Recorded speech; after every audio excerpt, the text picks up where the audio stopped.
Colapso econômico global e os soviéticos numa farra de gastos. Como?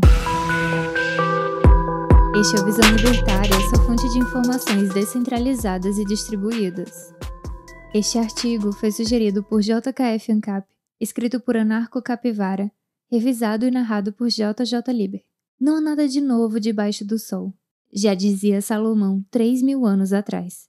É com essa sensação que ficamos ao assistir o filme A Sombra de Stalin. Este filme polonês de 2019 estreou recentemente na Netflix. Trata-se de uma história real com diversas referências que o espectador vai logo reconhecer.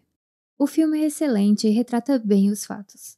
Algumas cenas são bem tristes e pode te deixar um pouco deprimido, mas é interessante como o filme consegue te envolver nas cenas até mesmo nos mínimos detalhes, como na representação das cores e dos sons. Recomendamos esse filme para todos aqueles que querem saber a verdade sobre o comunismo, e não o que a mídia tradicional e os socialistas modernos insistem em propagar.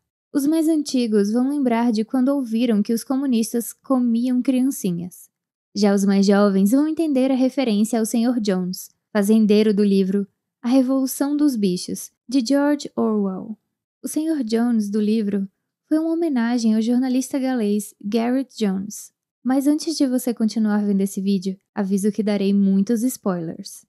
Gareth Jones aparece no início do filme tentando convencer as pessoas com quem trabalha de que Hitler pretende tomar a Europa. Mas na época ninguém acreditava. Gareth, que até então já tinha entrevistado Hitler, tenta ir para a União Soviética para entrevistar Stalin. Duas coisas despertam nele o interesse de ir para Moscou. Uma delas é a ligação de um colega jornalista que está em Moscou, na qual diz ter descoberto algo. Mas assim que ele diz isso, imediatamente a ligação cai.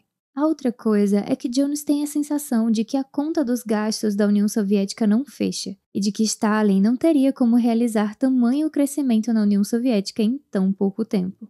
Em dado momento, Gareth Jones está analisando a propaganda soviética e comenta: colapso econômico global e os soviéticos numa farra de gastos.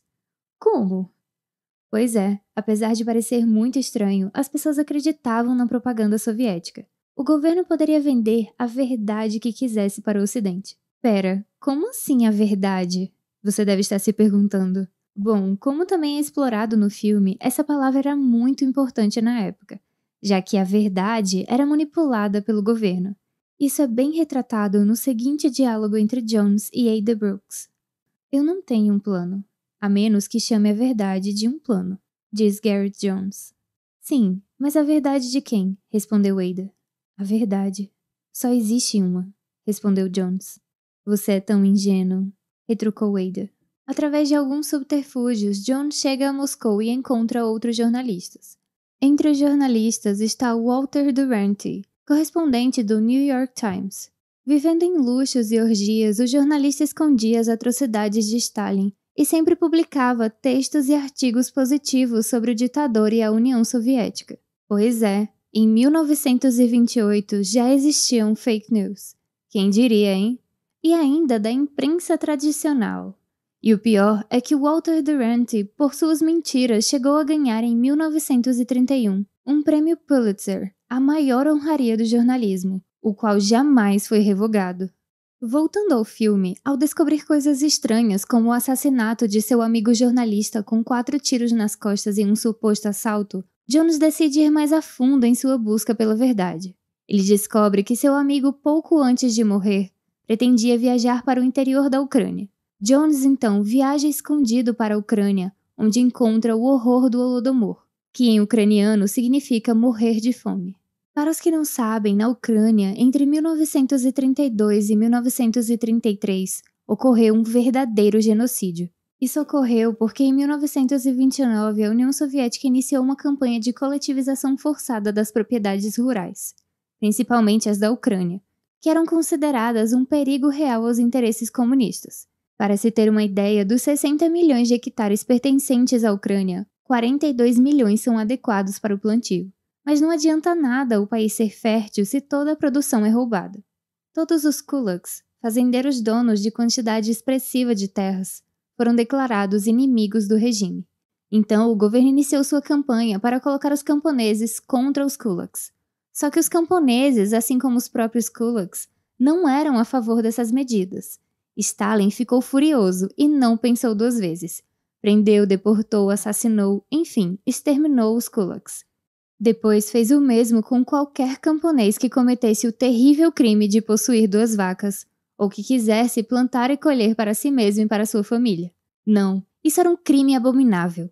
Tudo tinha que ser coletivizado, para o bem da elite quer dizer, do povo. Stalin foi além. Confiscou os grãos dos ucranianos para atingir as cotas agrícolas instituídas por ele, e, segundo dizem, para quebrar o espírito ucraniano nacionalista e exterminar os camponeses. Stalin impôs cotas de grãos exorbitantes, tomou os estoques e deixou o povo morrer de fome. Então exportou os grãos para sustentar a industrialização soviética e cumprir seus planos mirabolantes. Stalin deu ordens para que seus funcionários invadissem as casas dos ucranianos à procura de comida escondida.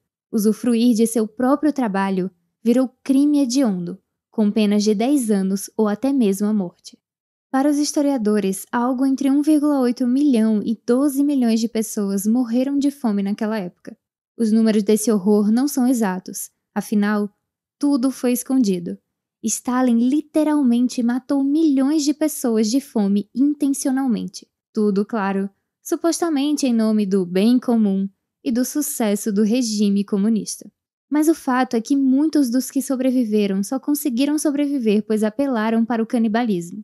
Daí vem aquela conversa de que comunistas comem criancinhas. Apesar de que os ucranianos não eram de fato comunistas, ao menos não por conta própria. Existem vários casos documentados de canibalismo. Até mesmo crianças foram assassinadas e devoradas por parentes, incluindo seus próprios pais. Existem até relatos de pessoas devoradas vivas. Jones viu cenas como essa em sua passagem pela Ucrânia. Em dado momento, algumas crianças oferecem uma sopa de carne para ele.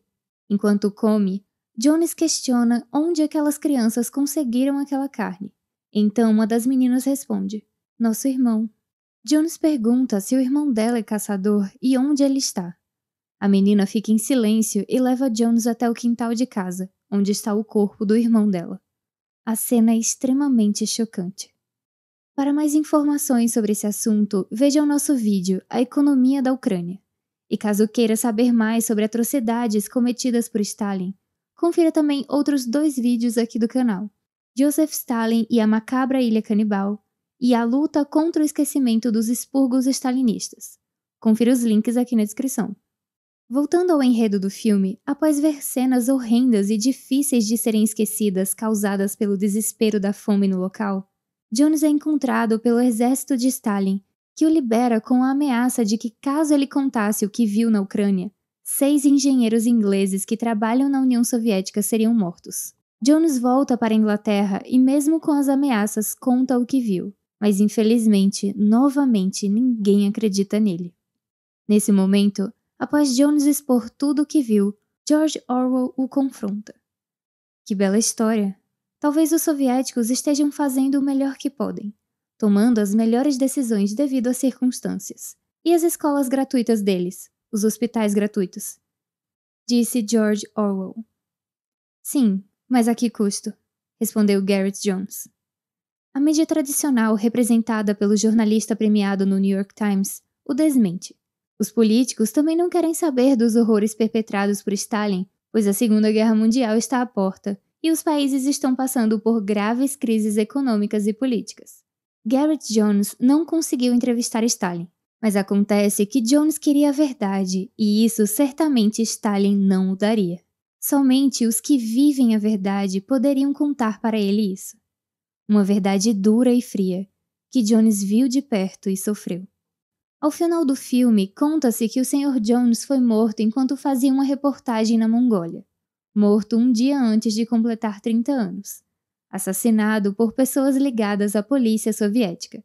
Já Walter Duranty morreu calmamente aos 73 anos na Flórida, ainda com todos os seus prêmios. Vemos aqui um caso de um jornalista buscando a verdade e não narrativas, e um outro vendido e anunciando mentiras.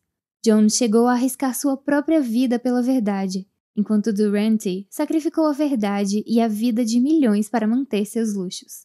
Jornalismo é de fato uma profissão tão nobre quanto aqueles que a exercem. Vendo isso, já podemos imaginar o que esses mesmos veículos de mídia que existem até hoje não devem fazer para sustentar supostas verdades por aí. Pois é, Gareth Jones estava contando nada mais do que a verdade, mas foi taxado de fake news pelos mesmos jornais de prestígio que existem até hoje. No fim das contas, o filme é também uma história de certa forma muito similar aos dias de hoje e mostra que Salomão, afinal, estava certo. Nada de novo acontece. A verdade, ainda que seja divulgada, só é levada a sério quando interessa àqueles que a escutam. E por mais que você pense que o governo existe para proteger os cidadãos, a verdade é que para o governo todos os cidadãos são descartáveis, meros escravos. Pode ser que um novo Holodomor esteja acontecendo na China, na Coreia do Norte, em Cuba ou em algum outro paraíso socialista por aí. Bom, ao menos a propaganda na mídia tradicional continua a mesma dos tempos de Stalin. Só contam maravilhas sobre esses lugares. E já sabemos que aconteceu algo parecido na Grande Fome de Mao na China e na Marcha Árdua da Coreia do Norte. Pessoas morrendo de fome por causa do Estado e de suas decisões criminosas, infelizmente, não é nenhuma novidade.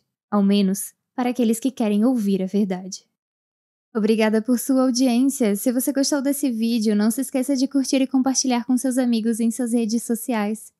Para ser notificado de outros vídeos, inscreva-se no canal e depois clique no ícone de campainha. Escreva artigos você também. Acesse o nosso site visãolibertaria.com. Até a próxima!